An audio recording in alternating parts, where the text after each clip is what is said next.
Hello guys and welcome back sa panibagong episode na naman ng Wanderlust React! Let's go! So saan ba tayo magre-react ngayon guys? Sa Encantadia episode 1! Wait, late na tayo. Marami nang lumabas na episode. Marami sa comments. Trailer pa rin kayo. Lumabas. Actually guys, nauna kami nag-shoot ng reaction namin sa trailer bago lumabas.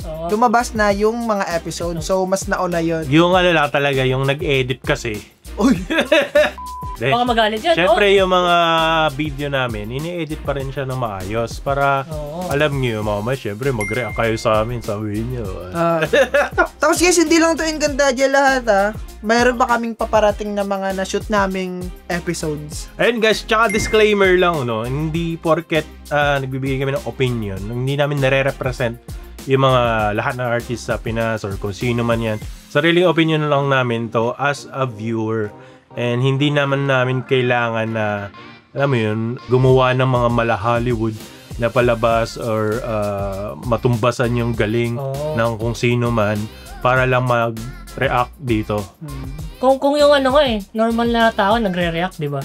Sa mga di okay na VFX, kami pa kayang nasa field mismo. Kayo nga nagre-react sa amin Diba? Hindi, actually naman nakita mo, nasa-scroll mo sa Facebook, tapos pinagtatawa nila yung mga VFX ng mga yung mga Victor Magtanggol, ganito, ganan. Reaction pa rin yan Pero kami, nandito kami para magbigay ng opinion namin. Gusto lang namin makapag-educate ng mga hindi familiar sa industry. Gusto namin i-share yung knowledge namin sa inyo para pag nanood kayo ng mga ganito, mas na-appreciate nyo yung content nila. Sa Encantadia, ma-realize nyo, ang hirap pala ginagawa nun. Kaya parang alam mo yun, mas ma-appreciate natin. So without further ado, let's go! Okay, ready?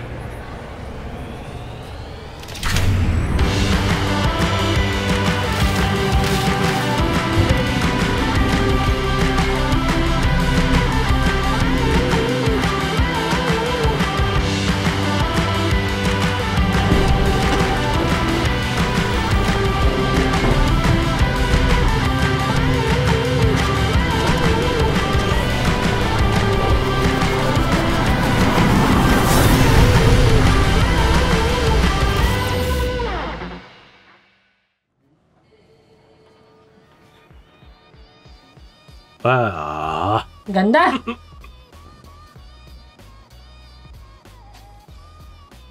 At ito yung Lereo. Hindi ko alam. Comment below kung Lereo. May interaction yung clouds and smoke sa Ganda ng... By the way guys, habang pinapanood namin ito, magbe-breakdown na kami kasi ang tagal nito. So hindi naman namin pwedeng tapusin muna namin to bago kami mag-breakdown. Kaya para save time tayo. Uy! Mukhang kalak. Joke lang. Wala ka pa nga, boss So, ipinapakita muna nila yung different na mga kingdom. Establishing. Okay. Red Horse, extra strong! The number one here. Ito ang lakas, tama. Ay, ganun ba? Sa wide shot, parang Ito yung kinamenta ko last time, no? Sa wide shot, yung parang yung glow ng kabayo. At saka yung glow ng yung magma. So, parang walang sa Yung texture ng magma. Magandang reference yung sa yung sa Lord of the Rings, sa volcano sa last part. Parang wala siyang light rays, no? Light rays sa mismong bridge. Walang reflection ng magma dun sa mismong bridge. Bale hindi siya kung yung bridge nasa loob ng ganyang bright na environment, sana man lang may liwanag na nagsisip through. Medyo reddish yung ibaba ng bridge. Best way siguro na ginawa nila is kahit lagyan lang naman ng ilaw sa software nila, liwanag or ganun, para mag-interact man lang sila. Pero yung sa first part, okay yung okay yung dito, sa mga clouds. Yan ganda ng simulation nila dito. Di ba nagra-rise?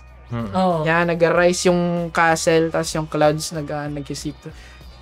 Actually, sa real life, hindi ganyan yung clouds. Wait, saan mo Rise sa clouds? Sa clouds. Kasi Di ba hangin hangin? ito nag-rise sa magma. Sila, Kala ko sa buhangin. clouds. Hindi, kala mo lang direct na sa buhangin kasi yung physics ng clouds. Ang bigat ng clouds. Physics ng clouds. Pero in real life, hindi naman ganyan yung clouds. Kung makita nyo, for example, mga hot air balloon, mag-rise, hindi sumasama Parang magdi-disperse lang yan, ganun. Pero okay naman yung simulation sila, okay. Baka, lang siguro, creative Creative. decision, mga ganun. Intentional. Ganyan yung gusto nila. Grabe, no? Horse, tas wind, tas horse naman sa fire. So, next horse sa Pero okay na sa free TV kasi malaking malaking shot to eh. Ako isi-simulate nila to magma na ang bigat nito, guys. Isa sa mga pinakamahirap i-simulate and pinakamatagal simulate actually. Yan, yung mga liquid. Yung mga dagat. Kaya pansin niyo dito sa Pilipinas wala masyadong gumagawa ng yung mga simulation sa dagat, yung mga Actually, meron sa mga commercial. Actually, sa commercial. Yeah. Commercial ng shampoo, ng ayan, drinks. sa commercial. Yan, yung kamamansin. Yun lang yung mga simulation na kasi may lang yung nun. Yung mga shots nun. So, okay lang gawa ng simulation niya. Malaki yung difference ng commercial sa film kasi when it comes to production. So, i-discuss namin yan soon para mas may idea kayo kung bakit mas maganda yung ibang commercial kaysa sa pelikula. Okay. Ganda ng simulation dyan. Okay. Sige. Parang lang sa akin, 2D lang yun dito. Paglabas niya. Ayun, Ay, oo. 2D lang yung picture lang. Tapos mga pero may physics may tubig na nag-ano. Yung tubig, yun ang 3D, pero yung simulate. Pero yung kasi wala siyang parallax or nag-iiba yung perspective ng castle. 2D siya, tapos nilagyan lang siya sa front ng Pero magaling yung nila simulation sa water sims nila. Ito, matagal po ito. Yan o. Parang ito yung ginawa mo nung sinample mo sa So guys, sa lupa. Nanonotice nyo sa mga large scale na mga water sims, guys. Nakita nyo mga puting parts niyan. Sobrang pino na yan eh. Mabigat yan. Pero dito sa horse na scene, hindi siya yung parang maraming details na. For example, may ibang water na mga scene, para dito, sa wide shot, okay siya kasi marami siyang puting mga bubbles or what. Pero kung lalapit ka na, yan o. Yung sinasabi ko ni Eddie, guys, yung foam. Oo, yung foam. Foam and sprite nung mga Ito kasi nagmukha siyang jello. Yung parang jello. sa Naalala ko sa isang film, The Abyss ata. Basta, yung isa yun sa mga pinakaunang CG na shot. Basta may mukha siya na... parang 9 months ginawa. Yung sa akin, para siyang oil. Sa kapal naman. Para siyang makapal siya, no? Ito, ang ganito. Oo, desert. Dune? Dune.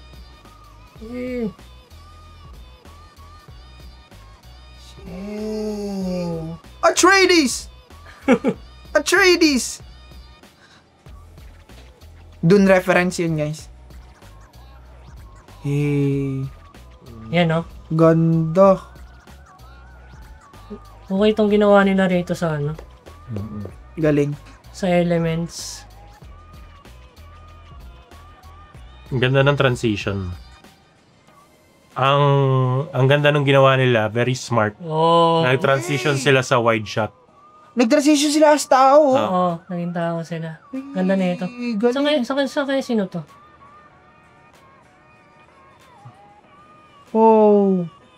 Kanta in Time Pass. Actually, isa yun sa pinaka-impressive na intro na nakita ko sa Philippine TV. Kasi ang dami nangyayari. Pinakita nyo every na mga kingdoms. Tapos, in the end, may payoff siya na nag-meet kayo.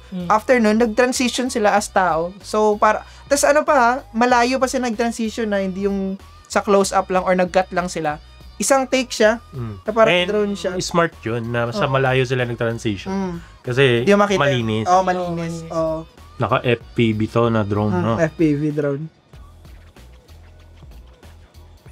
Feeling ko siya direct, yung horse dito sa Practical. practical. Bali, Ayan, ano oh. siya, oo. Tinan mo yung balat ng horse. Balihibo ng horse. Ang teddy bear. Ayun, nalulukot. Pero ang galing kasi may mga veins, same sa mga horse, yung mga maliliit na mga, ano. Sa mga, Yung horse practical. practical. CG. Bali, Yung background dito guys, CG ah. Bali what we mean guys sa horse kasi mahirap yun may habang tumatakbo tapos may mga close-ups kayo, so sinushoot nila yan sa peking kabayo, so tinatawag namin siyang practical or yan yung props sa set. So peke yung kabayo na nakita natin sa mga close-up, yun yung guess namin. May mga BTS na ba to or Hindi ko sure. Wala. May mga lumalabas sa TikTok.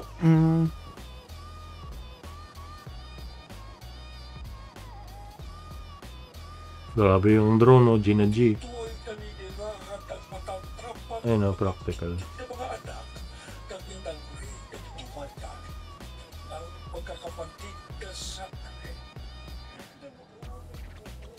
Bakat pa yung mga ng sasakyan. ay saan Yan. ayan to.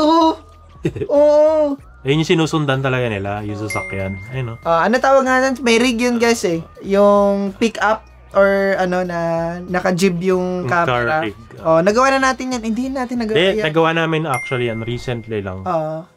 Meron kami isang shoot na motor commercial. So gumamit kami ng car rig.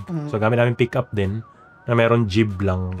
Sa shot na to, siya parang nag-viral, nakita ko to, nag-viral din to Para siyang distracting lang guys kasi Actually, possible naman din siya. Pwede siyang gawa ng paraan na pwedeng kalesa Di ba yung sa 4x4 yan yung kalesa, ganyan kalaki.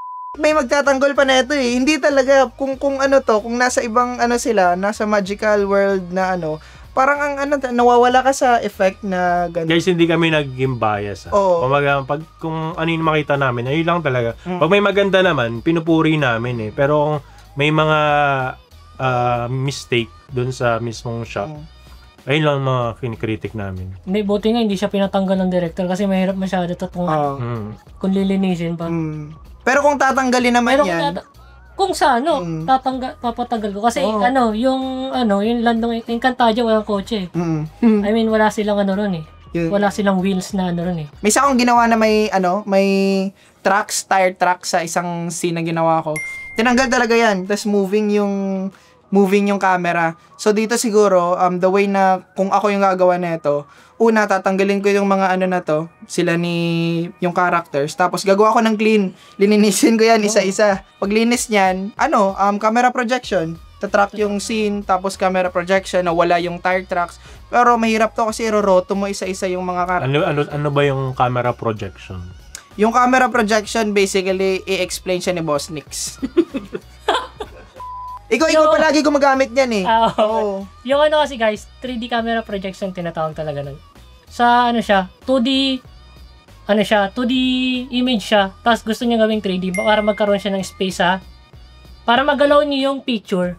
I-project niyo siya doon sa wrap na model na ginawa niyo doon sa 3D software. Ngayon, yun yung gagawin yung texture doon para magkaroon ng depth yung image na ginawa nyo. Actually, nagagawa nyo sa Facebook Kung mapapansin, yung mga image na ginagawa nyo 3D. Pag ini-scroll, nagpa-parallax. Parang ganun yung inaano ni Eddie rito. Ganun gagawin niya. Parang yung ginawa mo dito sa Ayuda na short. Ayan, sa Ayuda, ginagawa ko na siya. So, ito siya guys. At saka sa isang movie na ginawa ko sa Goya ata yun, Neralo na. Ito yung sample.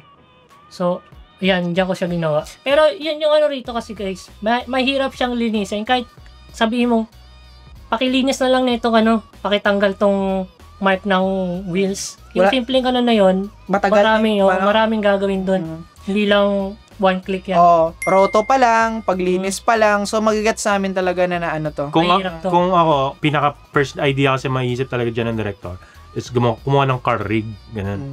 Pero pwede rin kasing gawin dito is total nag-drone na sila. Drone. Kumuha pa sila ng isa pang drone na hindi FPV. Parehas. Yung naisip ko na rin. Yung drone na pwede camera, cinema. Inspire, yung drones. DJI Inspire. Na may cinema camera. Kasi pa rin naman yun. At least na-follow pa rin, di ba?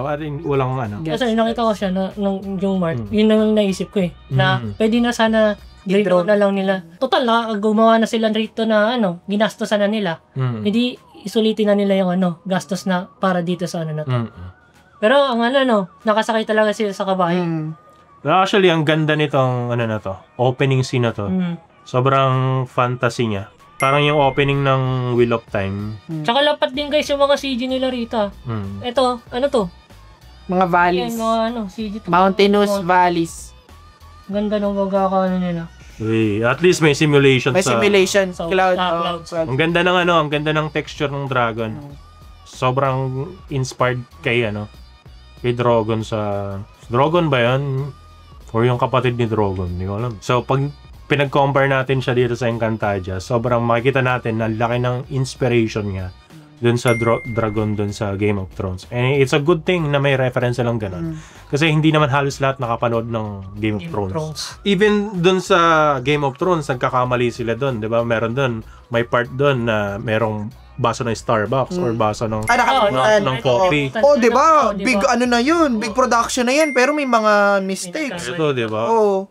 So, kaya okay lang yun. Kasi halos, kahit naman sa Hollywood, nagkakamali talaga. Nagkakamali yan. And hindi namin to sinisita dahil parang pinagtatawan namin kamali. Hindi. Kamaga, nagre-react kami sa visuals and yung mga nakikita lang namin na kakasita-sita. Oo.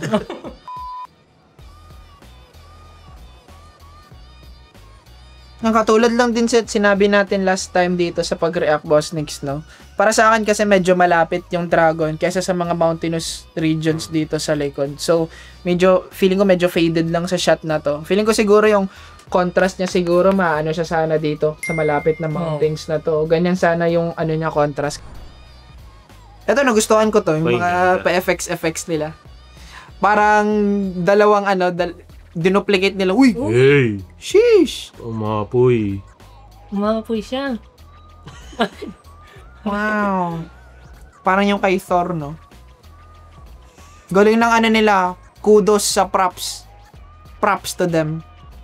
Kudos sa mga nila sa costume. Ang ganda.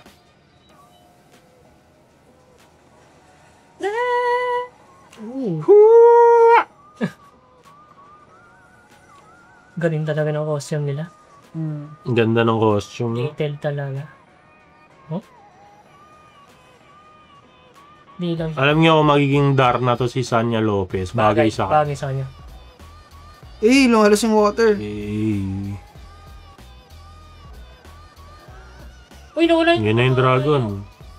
Oh. Yun nga guys, saan napunta yung kabayo? Baka teleport. Tumakbo ba dahil natakot sa dragon? Or yun yung armor niya.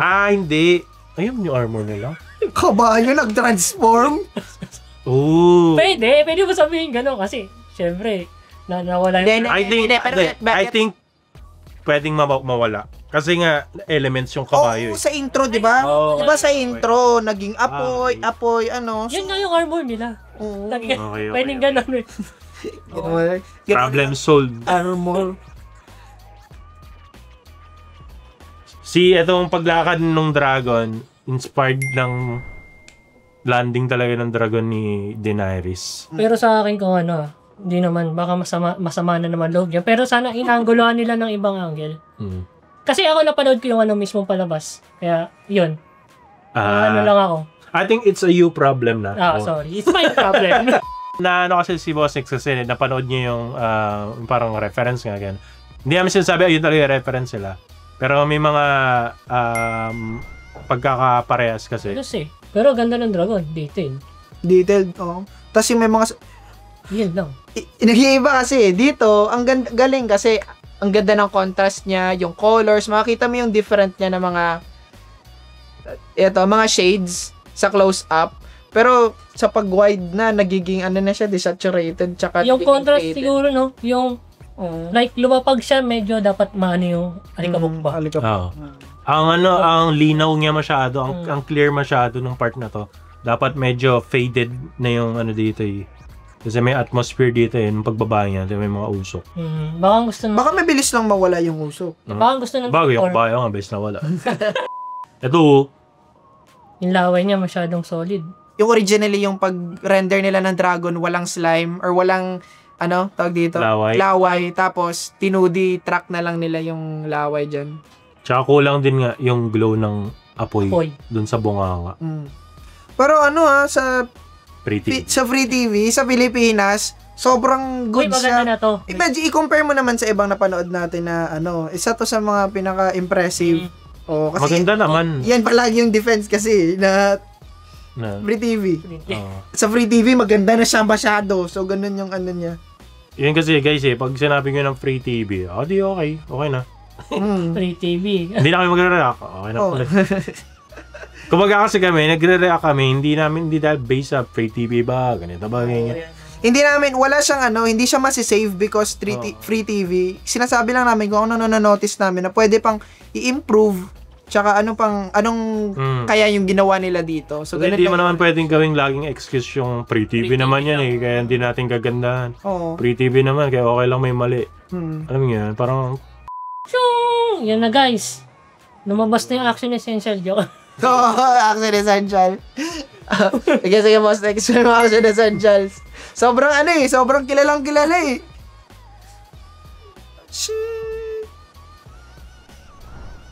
yun pa, yung sa Apoy. sa apoy.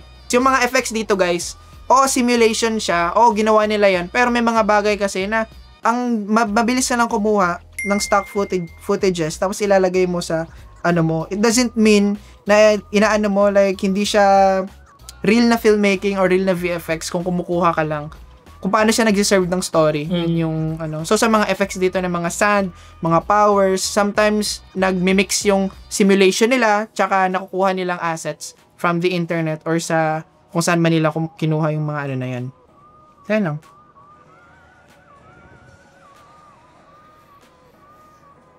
Pero gusto ko yung weight ng dragon kasi may weight talaga siya eh. Mabigat siya. May weight siya, pero medyo stiff pa rin yung galaw. Gusto ko yung mga nag-ano sila. Gavani. Instant transmission. Nagbabani sila sa Water. Ay, Sobrang lang siguro yung water effects dito. Hindi siya nakalapat. parang di siya, yung water guys, parang di nagbe-blend kay Parang wala siyang refraction na tinatawag. Tsaka yung tubig dito ni Alena tawag dito. Elena. Correct us. Correct kasi yung mga fanatics. Saan nanggagaling yung tubig niya? Like, saan ba lumalabas to? Parang, lang. Baka sa pores. Sabagay, may nakapanood akong isa sa YouTube na 2016 ang kanta yata yun. Ito si Alena, kaya niyang mag-summon ng waves, ng tsunami. Galing, malakas. Kulit din ng VFX doon. Pero, Yun lang yung pagtama sa dragon. Yun. Ganun. Medyo okay yun. Pero yung mga ditong part, parang blending mode ng screen ata or yung ginamit. Kasi, Pero guys, tingin ko simulation yung tubig pero yung paggalapat Pero dyan, pagkalapat medyo simulation yung tubig. so, yung blending mode, guys, eto siya. So, yung blending mode, iba't iba siya ng klase ng blending mode para ma-i-mix mo siya dun sa live footage or kung saan mo man siya ipapatong na footage. Pumitik guys. Ito. Ayun Kaya po may black. may usok. Bakit may black na usok? Okay, baka yun yung creative nila. Ano? Yung gusto nila. Sana yun nila yung blend mode, again sa blend mode. Tingnan nyo lang yung screen para mawala yung black. Pero baka sa mo lang direct sa sa akin din gusto ko rin wala yung apoy. Yung black Yan Kung makikita nyo guys, siya eh. Pag yung apoy kasi, kung for example umaapoy talaga yung kamay natin. Pag gumalaw ka, gumagalaw, nalilate yung apoy. Eto kasi, habang nag-umaapoy, gumagalaw, tumataas yung kamay niya. Tumataas din, same. So, 2D lang siya guys, nilagay. Nilagay sa kamay. May ginawa kami yan. Yung sa Kay Sa Pride Ginawa Month. kami ng Pride Month. So, ito siya. Panoorin niyo siya. So, Pinilit panoorin. Alam mo, ang ganda nito kung Ayos yung font niya. Compositing wise din. Di ang ganda nito kung alam mo yung makikita mo yung palad niya. Merong subsurface, yung parang kay Iron Man, yung sa kalaban ni Iron Man. Kahit hindi sobrang laki, pero makikita mo yung skin niya. yung veins niya. Nag-glow sa loob. Yun lang. Sayang. Sayang to. Miss the opportunity. Pero okay na. As Okay free, na. as free TV. Okay, Danaya. Okay. Oh, maganda. Ganda yung sakit. Ganda, Oo, Danaya. ang detailed. Ang detailed ng ano niya, yung Ganda. simulations niya. Oo. Tapos yung ano, nagustuhan ko, may shadow na parts. Oo. Para siyang naiilawan siya. Meron light talaga sa simulation. Sa kanya medyo kung sa ako magsisimil or medyo madali sa kanya. Mm. Kasi hindi nag-glow yung ano Oo, yung element. element niya. Di Solid siya. Oo, Solid hindi siya. kailangan mag-glow. Oo. Pero okay yung Maganda yung compositing. compositing. Ito lang. Ano siya ang ano ng water niya, nag-iiba yung style ng water niya. Merong parts na sobrang blue niya at sobrang solid niya tignan, Ayan, katulad blue. nito. Sobrang nagiging solid siya tignan, guys, kasi hindi natin nakikita yung sa likod ng kamay niya Dito. or kahit konti lang. Oh, dito ano siya, mukhang solid, di siya transparent, di ba? Transparent. Yung sa next shot, Sa next na shot, ganito na siya. oh, yan, Yan. sobrang transparent yun. Ano. Tapos nakikita niya yung sky sa likod. So, ayun lang. Tignan niyo. Yung water, di ba, nasa harap ng isang kamay niya? Mm. Tapos biglang nasa likod na. Oh. Nag-fade palikod sa ng kamay niya. Guys, pumitik po. Lumabas po yung Okay, pitik yung roto. roto. Merong pumato, tapos merong Yeah. Ayun, oh. Okay naman, wind yan. hindi ko, meron kasi ano yung wind eh. Kasi di siya nakikita eh. Eto. Yung nananotice ko dito is, stock footage yung ginamit nila dito. Tapos iniba-iba lang nila yung pinagpatong-patong. Kaya nanotice ko, guys, kasi sa kabilang side, dito, yung direction ng tubig, pag ganun, sa dito, lumalabas siya pero bumabalik. Ang hinayang ako dito kay Perena, ang ganda sana. Ganda ng agad niya, kung ito. maayos yung comp niya. Ito, maayos yung sa shot na to. Maganda yung simulation actually. Ayun, ang ganda. Actually, ang ganda ng simulation, yung physics lang na may usok. Nice. Okay na to. Okay na to. Okay. Goods yung ano. My fire. Uy, fire. Hey, fire.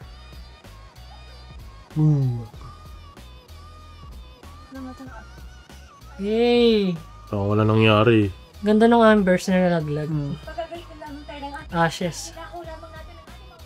Embers. Ambers pala. Sorry, direct. Ambers yung ordera ng ano yun. Siya. Tsaka napansin niyo yung turbulence. Oo. Yeah. Turbulent displacement. O di kaya heat distortion.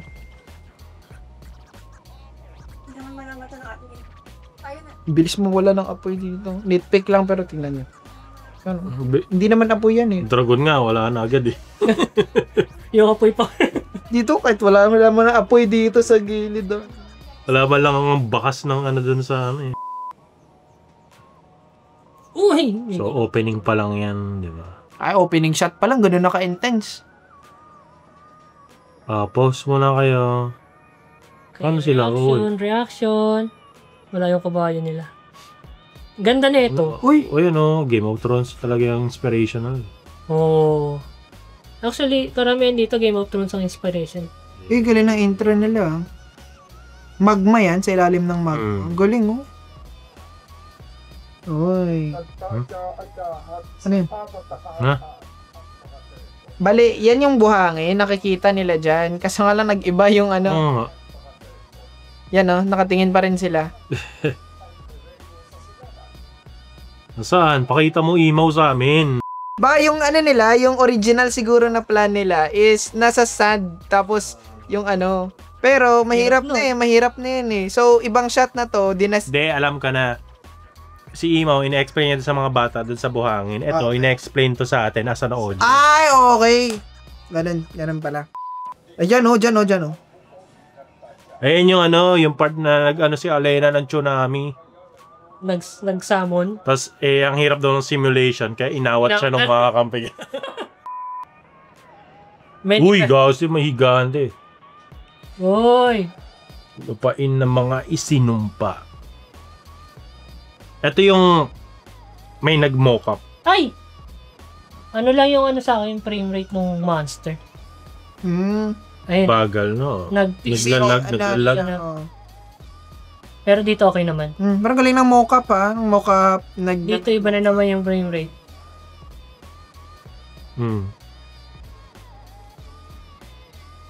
Ang ganda ng environment nila guys, in fairness. Naalala ko yung sa mga yan ganda ang subsurface catering sa Ang ganda ng nung ice sa kamay niya. Sa kamay niya. So dito, So, meron siyang subsurface Ba't catering. kayo mag-loan doon? Dito lang, meron lang siyang halo effect sa niya, sa katawan niya. Di ko alam kung blending mode ba or like sa pag nila, pero dito sa edge ng kamay, sa katawan. Ganda nung itama ng Oo. ilaw sa buhok. May buhok may mga buhok. Hindi. Galing ng details ng Dito sa Para siyang paniki, no, na malaki. Pero ang ganda nung Ang ganda ng hair niya, guys. Tsaka- Actually, mahirap yan, i-render. Oo. It's either meron silang render farm. Meron dyan, for sure. Oo, may render farm to para ganito ang ganda yung render ng nila. Oh. Ang abrupt lang nung pagkakakat nung scene na yun. Ito. Hindi tayo mag-react eh.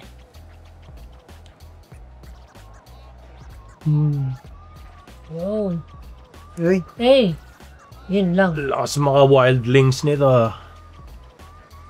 Nice. Marami silang giant. Hindi, solo lang siya. Siya lang isang giant. Hirap na siya maglakad eh.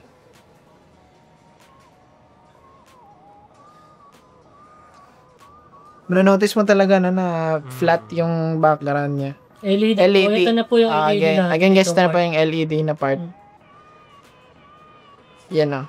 Pag saan nung nag-move yung camera tsaka lumabas siya, wala siyang parallax na nangyayari sa likod sa mga tent. Masyado pating malapit yung LED sa subject. Actually, ramdam mo yung pagkaliit. Dahil nakikita mo yung limit ng LED. Ang dyan, maganda sana siya. Hindi na nila pinakita yung baba nung Actually, dapat ginawa na lang nila yung background tapos naglagay sila ng practical sa harapan. Ganun yung ginawa nila. Kaso nga lang feeling ko siguro na kulang. Ito, may mga practical sila. Konti, mga bato. lang, Ang galing niya na. Na camera movements. Ano?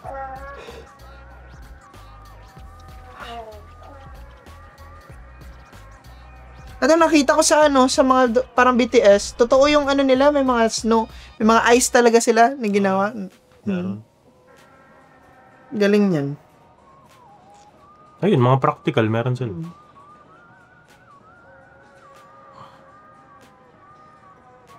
Pero bakit para sa akin, ang laki ng, kung sa snow na monster, ang laki ng likod niya, background niya na nasa ice talaga siya. Pero pag sa kanila na, alam mo yung parang nasa closed space, nasa closed space sila, nasa studio sila, ganun. Walang sense of scale comparison. Kasi hindi natin sila nakikita magkasama sa isang shot.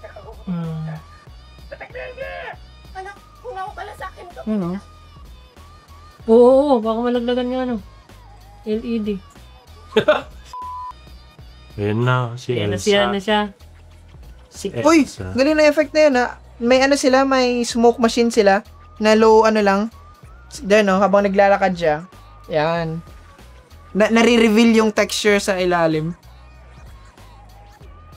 Let go.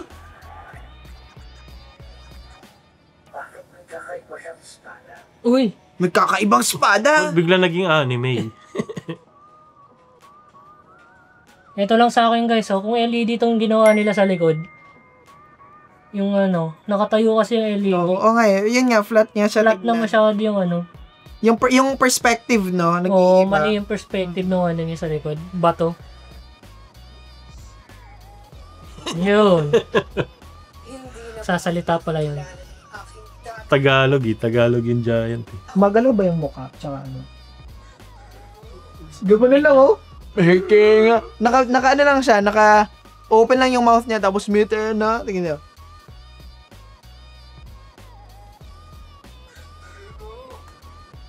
Ay, dati Panginoon niya. Naging ice monster siya. May history sila yan. Sa ating dalawa. Lang guys, yung niya, yung anong nangyari, ang dami niyang Alam niyo bakit guys usually hindi nagsasabay yung sa animation ng Pinas. Gagawa ng animation ng Pinas, tapos may magdadub, tapos hindi sumasabay. Most of the time kasi ang ginagawa nilang process dito, inuuna nila yung animation Bago i-dub. Usually kasi dapat dub muna bago yung animation. Kasi ayun yung susundan ng animator kung paano yung buka ng bibig.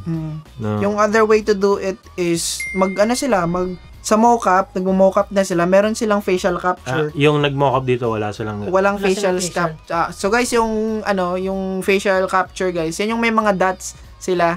Tapos either LiDAR or anong technology ginagamit nila dyan para masunod yung anong movement ng face. Alam mo, to be honest, hindi nga kailangan ng mocap dito eh.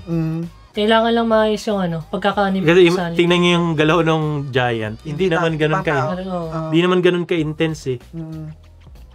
Piling ko naman direct Pero much better siya kaysa sa kung nakita mo yung sa Victor magtanggol, di ba? Yung parang sobrang stiff na sobrang walang weight. Ito, mas naging okay siya kasi kahit naka-mocap siya, ibahin pa rin nila yung ng animation nun para mas maging malaki tignan. Kulang kasi yung rig kulang yung niya, points. Yung mga points para paggalawin ng mas smooth. Kaya parang good suggestion yung parang practical nila tong giant. Like parang yun sa Game of Thrones, gumawa sila ng malaking, though ginagawa naman nila yun eh, yung parang sa yung sa Fireplay, di ba, merong gigante. Pero yung ganito na parang magpo-prosthetic talaga sila ng... Feeling ko, naman problema naman doon, yung shoot, tsaka yung prosthetic paglalagay ng time prosthetic, yun yung ron. Matagal kasi. Matagal, sobrang din. Marami din kailangan na, sa costing din, marami yung oras na yun. Also kung ito, since nagsasalita naman sila ng mga Encantadia, dapat yung language ng giant, medyo Encantadix na... no? Kasi nawala bigla ako sa Biglang nagtagalog. Sino ka? Anong kailangan mo sa amin? Tataluban? It is so grave. May ulam ba kayo? Harsh ko kung sasabihin ko, pero parang sana gumamit, hindi na lang LED ginamit nila. Alam mo, parang naging poster lang yung Yun nga, I mean, na-appreciate namin yung technology. Kudos sa GMA, for improving talaga. Sobrang nag-glow up yung technology nila. Pero sadly, hindi nila na-maximize yung full potential, or basta hindi nila na-maximize yung usage ng LED dito and yung virtual production. Natampatong siya Literal na nakapatong. Dito sa paglipad niya, para sa akin, ang ganda ng okay okay ang shot na to. Okay naman tong shot na to. Shing! Maganda to na to. Good, Alam mo, sayang. Ako naisip ko kasi, maganda sana kung yung power ni Miten. Sino nga to? Si Mitena. Pag sinaksak niya ng espada yung giant, na ice. Alam mo yung ice, papasok sa katawan. Tapos magpo-frozen yung buong katawan niya. Slowly mag-freeze. Wait lang, baka ganyan yung mangyayari. Yeah, din. May dugo nga eh. Ay, sa bagay. Yay! So ayun, ang ganda ng pilot episode ng Encantadia for Free TV. Maganda na to. Ikaw, ano ba masasabi nyo? Ako, okay na to. Mga key points. Yung intro, isa sa pinaka-best na nakita ko sa teleserye dito sa Philippines. Basta, ang grand ng niya. So, may mga points lang siguro sa LED wall, kitang-kita pa rin na ang flat niya pa rin, tignan. Pero overall, as a viewer, as a casual viewer ng Encantadia, okay siya. Hindi siya distracting kung, guys, yung mga fans, talaga invested sa story, sa lore. So, wala na silang pakialam kung maganda ba at yung VFX. Pero as artist, as filmmaker, syempre, mananotice talaga natin kung ano yung mga lapses nila when it comes sa VFX. Huwag kayong magagalit sa amin kapag kami nasisi. Okay na. Magalit sila. Tayo naman dito ay nagkakatuwa. For fun lang itong mga to. Sa mga nag-aaway sa comment section, kayo na bahala dyan, guys. Yung masyadong seryoso eh. Ikaw, Bustings, ano masasabi mo? Sa akin yung kung sa overall, maganda siya. Naman siya. Pero as kung magkikritik ako, as magpapakaano ako, magsusupervise. So, yung lang, parang yung dragon, di ko alam kung ginawa nila or binili or Pero napansin ko lang na medyo dikit sila sa itsura ni nung dragon sa Game of Thrones. So yun yung comment, ko lang naman. Tapos yung sa monster kay Arceus, ang ganda ng monster, ang ganda nung okay naman yung render tsaka yung detail. Ang yung animation, okay sa umpisa, direct. Pero habang yung mga shot, nagpo-progress, kung mapapansin, nag-i-step na yung animation niya. Sa pinakaunang shots, ang ganda ng mga details niya sa mga hairs. Siyempre, feeling ko siguro, dun yan nila binigyan ng oras talaga sa mga first few shots. Pero habang nagpo-progress, habang tumatagal siguro na mas malapit na yung deadline, baka nasabi na lang, hula, parang di ata natin Yan yung ko, parang kinakatakot ko. Kasi, for the artist, walang kasalanan yung artist dito ha. Walang sinasabi ko sino man, pero yung production, parang kawawa yung VFX artist kasi sila yung sila yung mapupulaan. Oo, sila yung mga criticize. Ba't ganito ganyan. Pero dahil sa kulang yung time nila para dito sa na to. Kasi yung ganitong mga guys, para sa akin binibigyan talaga ng oras to, lalo na yung mga ganong monster na maraming shot, yung sequence na yon. Siguro yung sa trailer, trailer alam naman natin yan. Magandang trailer. Ngayon, ito pumasok na yung episodes. Abangan na natin yung ibang kayo na mag-critic nung ibang episode kung ano nang nakikita nyo. Maybe di na babalik yung dragon. Patay na yung dragon. Patay na yung dragon. Patay na rin yung monster. Actually, feeling ko yun lang yun opening sa opening lang talaga. Okay naman. Tsaka siguro, kulang lang nga dun sa mga parang comparison ng scale ng mga tao tsaka sa mga giant, dragons. So, mga ganun yung nami-miss nila. Ang daming miss opportunities dito sa episode na to na kung nagawa pa yon mas magle-level up pa yung nila. Pero again, yung dilemma dito, time talaga, time kasi sa lahat ng production, lahat ng mga napoproduce, time talaga yung kalaban minsan deadlines. So, ganun. Okay siya, okay yung premise, okay yung pero maganda siya. Kung magbibigay ng advice para sa mga producer na gusto talaga na ganitong bigyan nyo po ng time yung post nyo. Kung gusto nyo maganda yung VFX or maganda yung kalabasan ng Bibihira lang kasi ngayon yung mga producers, yung mga studios na talagang mag-passionate na Basically kasi talaga ano bang sikat ngayon? Sino bang sikat ngayon? Sino kailangan tapatan natin ngayon? Tapatan na natin yan, tapusin na yan. So bihira yan, sige tapusin nyo kung ano yung kaya natin maganda, ganun. Bihira yan dito sa Pinas. So yun, good job sa mga gumawa dito sa Encantadia, sa director, sa producers, sa mga editors especially, mga VFX artists. Sa mo na hindi nanood ng Encantadia ever, nagigets ko na yung mga fans bakit sobrang invested sila. Kasi yung lore ang expansive Una, first episode pa lang to, pero gusto ko nang malaman, sino ba to si Ima? Sino ba tong ganyan? Pero may umaatake pa rin sa comments wag nang panoorin kasi hindi kayo nanonood. Wag kayo mag-react. So yun, hindi ko alam kung magre-react pa kami sa mga next episodes nito. Pero kung re-request nyo, pwede naman, diba? Kasi guys, marami pa kaming gustong, hindi lang Encantadia yung nire-react namin. Gusto lang namin kayo. Sobrang gusto namin mag-react dito sa Encantadia na to. Tapusin namin to, ilang episodes po to. So, makakasa kayo, magkakaroon pa tayo ng mga 200 episodes. Marami pang teleserye tsaka mga pelikula na i-react na. Bukod sa Encantadia, guys, let us know kung ano ba yung gusto nyo mag-react kami. And again, sarili namin opinion to based sa mga knowledge namin and experiences. And hindi namin gusto... Hindi namin nare-represent lahat ng mga artists and filmmakers. Based lang to sa mga experiences namin and then kung ano yung pwede naming mabigay na opinions. Ayan. So, see you on our next content. Bye!